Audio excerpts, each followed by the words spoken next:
Assalamualaikum warahmatullahi wabarakatuh. Welcome back to my projection channel. Yes, guys, friend, mabor-mabor sekalian yang ada di sana. Kali ini my projection channel akan berbeda dengan pembahasan berikutnya. Lebih kita ke konten tentang sejarah. Mungkin yang akan kita bahas sekarang sejarah dulu ya, friends. Banyak nih pertanyaan dari audiens atau dari para komentator netizen untuk menanyakan tentang sejarah yang kita, bukan sejarah kita sih sebenarnya, cuman lebih kita hafalkan negara negara dari Jerman yang pernah menjajah hampir setengah dunia. Nah, kita akan kupas tuntas lebih lagi dengan seorang pakar, yaitu dari Universitas Raja Wali ya. Ya, kenalkan ini Pak Alip Rafikan. Ya, beliau adalah ahli sejarah daripada negara Jerman, lebih ke meminati sejarah Jerman. Terlebih lagi nanti ada sejarah-sejarah lagi yang bisa dikupas oleh Pak Alip dengan kemampuan dan pengetahuan beliau. Oke, langsung aja kita tanyakan dari awal mulanya sejarah Jerman dengan tentara Nazi tersebut. Oke, Assalamualaikum warahmatullahi wabarakatuh. Waalaikumsalam warahmatullahi wabarakatuh. Pak Alip, gimana, sehat? Alhamdulillah. Pak Alip nih, banyak nih netizen, bukan netizen ya, sebenarnya mah yang nanya-nanya daripada komentar yang masuk kepada Instagram saya. Bang, tolong dong kupas tentang sejarah. Mas punya Instagram ya? Punya. Oh, saya kira Friendster. Enggak lah, saya untuk lebih milenial ke sekarangnya. Gitu, Pak Alip, saya akan menanyakan banyak masukan bagaimana terjadi awal mulanya sejarah Nazi di dunia ini. Mungkin ya?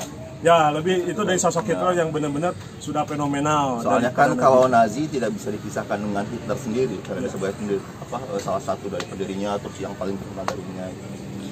Jadi langsung mulai aja. Pak Alip. Dari awal aja, Pak Alip. Kalau bisa singkat, padat, lugas.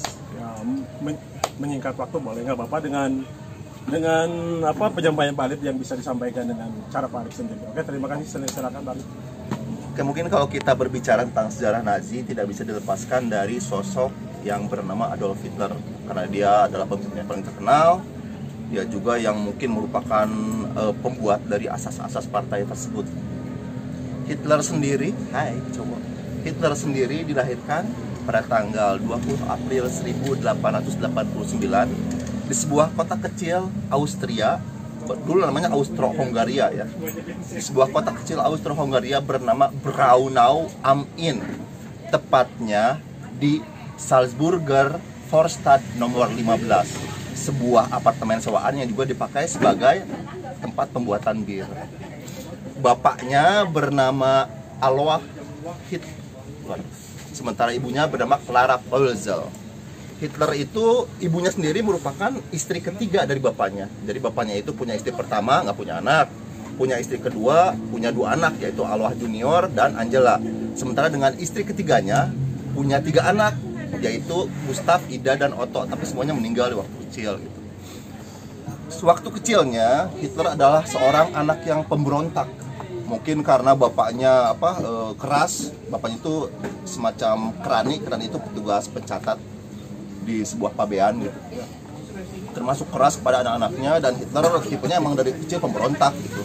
Dia dekatnya ke ibunya, tapi ketika bapaknya meninggal tahun 1903 ya Hitler juga merasa sedih kan, karena ya istilahnya segitu juga Hitler bapaknya gitu. Dari waktu kecilnya itu Hitler itu berpindah-pindah dari satu tempat ke tempat yang lainnya. Dari Jerman dari Braunau am Inn dia pindah ke Lambach, dia terus ke Leonding, terus ke beberapa tempat lainnya. Akhirnya dia menghabiskan masa mudanya di Wina, Austria.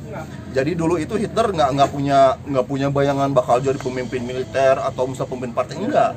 Dia malah waktu kecilnya, pertama kecilnya itu dia cita-cita pertamanya adalah untuk menjadi pendeta. Sangat berjauhan ya hubungannya. Sewaktu dia muda dia mulai senang-senang gambar, senang-senang melukis seperti itu. Dia bercita-cita menjadi seorang pelukis profesional. Dia mendaftar ke Universitas Wina jurusan seni, tapi ditolak 2 kali. Jadi mungkin bisa dibilang bahwa Hitler itu mempunyai dendam tersendiri kepada kota tersebut gitu. Makanya sewaktu dia menjadi seorang pemimpin, yang pertama dicaplok meskipun secara damai itu yaitu Austria, sempat kelahirannya meskipun dengan alasan yang berbeda. Nah, sewaktu dia muda kan, dia itu sudah terasuki oleh pan-nasionalisme Jerman. Meskipun dia notabene orang Austria, tapi dia itu pingin orang Jerman yang ras Jerman itu, ras Arya itu bersatu. Karena dia melihat bahwa Austria itu karena merupakan percampuran dari bangsa Slav, dari bangsa Bosnia kayak gitu. Jadi dia nggak suka. Makanya dia memilih waktu perang dunia pertama pecah, kan Austria-Hungaria bersekutu dengan Jerman, dia memilih untuk membela Jerman, bukan negaranya. Karena yang dekat dengan perbatasan Austria itu waktu Bavaria dengan ibu kotanya Munich, akhirnya dia menjadi tentara di Bavaria tersebut, yaitu di resimen cadangan infanteri ke-16 yang biasa dikenal dengan nama List Regiment. Sewaktu Perang Dunia Pertama, Hitler terbilang cukup pemberani, meskipun notabene dia adalah pekerja sebagai seorang pengantar pesan, Verbindungsoffizier. Jadi dia yang misalnya pesan dari markas ke front depan, dari front depan balik lagi seperti itu. Dan dia juga 2 kali menderita luka sehingga mendapatkan medali Eisernes Kreuz, Eine Klasse dan Zweite Klasse. Jadi kalau salib baja kelas pertama dan kedua itu terbilang hal yang langka untuk seorang Gefreiter itu kopral seperti Hitler untuk mendapatkan medali seperti tersebut. Nah, sewaktu dia muda, terus ditambah lagi setelah berakhirnya kekalahan Jerman dalam Perang Dunia Pertama, mulai terpupuk kebencian terhadap ras Yahudi, karena dia beranggapan bahwa Yahudi bersama dengan politisi Jerman lainnya bertanggung jawab terhadap kekalahan negara tersebut dalam Perang Dunia Pertama. Jadi stab in the back theory. Jadi Hitler beranggapan bahwa Jerman itu tidak kalah di pertempuran, tapi tekanannya dari belakang-belakang itu yang pingin perang berburu berakhir dan menumbangkan kekaisaran seperti itu. Mungkin sampai ini fase pertama ya. Ada yang mau ditanyakan? Oke, Pak Alip, ini ada pertanyaan ya dari komentar yang masuk ke Instagram saya. Mana coba? Bisa lihat? Waduh dong. Nanti saya akan sampaikannya karena permintaan dari netizen, bukan netizen, komentar. Iya. Audiens. Mana coba lihat komentar? Audiens.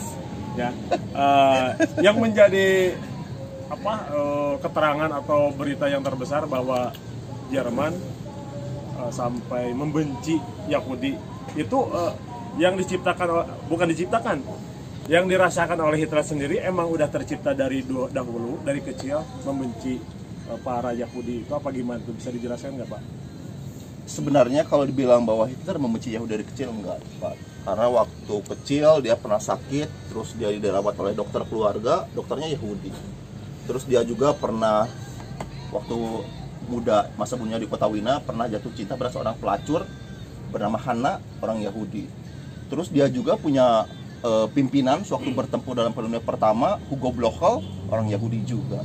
Jadi bisa dibilang kalau misalnya dia benci orang Yahudi sewaktu muda, enggak. Cuman dia terpengaruh oleh pemikiran-pemikiran dari kayak misalnya Friedrich Nietzsche, seperti yang biasa dia baca, kayak seperti itu yang mungkin menyebutkan bahwa salah satu dari penyebab kekacauan di Eropa itu karena peran orang Yahudi gitu. Ditambah lagi dengan menjerahnya Jerman dalam Perang Dunia Pertama, di mana dia beranggapan bahwa politisi Jerman yang pada waktu itu banyak orang Yahudi itu bertanggung jawab terhadap menjerahnya Jerman gitu. Seperti itu. Jadi bisa dibilang bahwa mulai kebencian dia pada orang Yahudi itu adalah sewaktu fase dalam Perang Dunia Pertama berakhir, kemudian makin menghebat setelah dia bergabung dengan partai Nazi, karena dia anggap partai tersebut satu pemikiran dengannya. Ingat ya, bahwa Hitler itu bukan yang mendirikan partai Nazi, tapi dia salah satu anggota pertamanya. Oh, berarti Nazi itu sudah tercipta sebelum Hitler? Sudah. Nazi itu sudah ada dari bulan Januari 1919. Sementara Hitler menjadi anggotanya bulan Februari 1920, 1 tahun kemudian. Oke, stop.